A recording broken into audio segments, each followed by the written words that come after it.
Welcome to the Anti-Noise Experience, podcast endurance noise and random musings. It's Tuesday, September, I think, 30th. You can tell by my voice that we still got smoke in the air. Just finished up a 30-minute chug. And as I explained, chug is just what I call my run walk. I think you should give your runs, exercise different names so that when you see them on Strava or Training Peaks, you kind of remember, oh yeah, that's what I did. Of course, if you're young and fast or old and fast, you may just always just go run, but you could even have different names. I mean, yeah, you have easy run, recovery run, marathon pace, but a chug for me is a 5-minute walk, 5-minute run. And I know it's not kind of what Galloway talks about. I was talking about Galloway the other day. His run walk, back in 73, he kind of came up with the concept when he was training athletes to compete in marathons. And he's like, yeah, when you start huffing and puffing, take a walk. And he supposedly ran his best marathon in Houston, sub 220, and he walked through all the aid stations. Bill Rogers did that supposedly too in some of his races. And just having that little bit of break helps a lot. Now, Galloway used to have, if you're a 3-hour marathoner, run 5 or 6 minutes, walk a minute. If you're a 5-hour, walk a minute, run a minute. They recently changed it to a 30-second walk and then a 30-second run. But for me, that's way too much changing of gears. And I think especially because of my size, F equals MA, when you're, 118 kilos, getting this going and getting it stopping is pretty difficult. So I kind of don't do that. I'd rather run for 5 minutes, walk for 5 minutes, and I can kind of get into a rhythm. And a 5-minute run isn't too bad. It kind of goes in line with Jason Koop when Koop talks about those 3-minute VO2 max runs, and it's kind of my thinking behind it. Here at an intersection, they're doing all this construction, and so that's kind of my plan. And I'm planning on doing some running at the Borough 10-miler. Haven't told anybody I'm going to run. I'm sure it'll surprise some people, but I just don't want to be out there forever. And if you can still run, might as well run. And then I've got the 12-hour in about 5 weeks out there in Vegas. I'm really hoping that happens. And my best walking, I've walked the past couple of years, 12 hours, and do 43 miles or so. In fact, I got second in the 12-hour up in Milwaukee, or Minneapolis. Yeah, Minneapolis. And that fan's 24:12. So I'm hoping that there's my infamous 7-Eleven, which I'm going to walk by today. So I'd like to maybe try and get to 45 miles. That's 16-minute pace. Of course, this morning, doing a 5-minute walk, 5-minute run, I didn't even break 17. But I usually can go a minute a mile faster in a race. Like when I did that 43-mile walk, I did 16:30 pace. And I'm never that fast in training. So we shall see. It's looking good. Been tracking the 3 days of the fair. The 6 days started yesterday.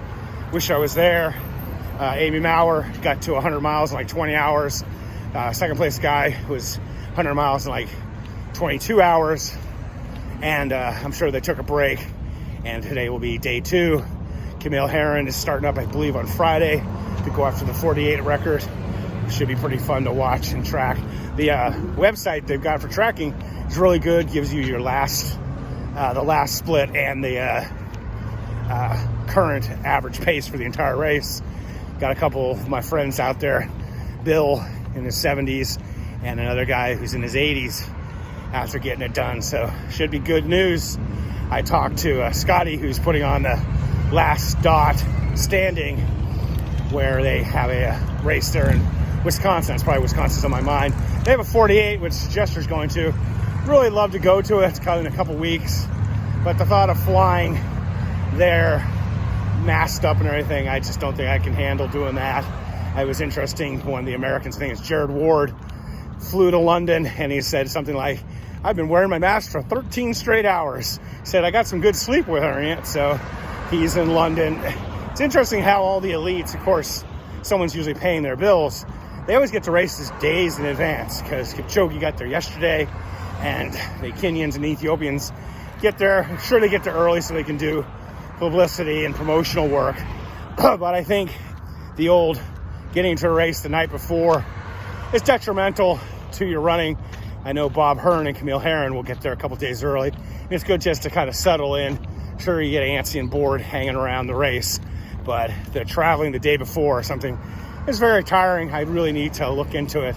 Funny, talking about traveling, I was watching, I get stuck on these documentaries, and I watched the guy going across Canada by kayak and foot. He made it, by the way, spoiler alert. So then, of course, I get offered this new thing. It was on Hulu, I think, about K2. Can't pass up a K2, not that I'd ever go there.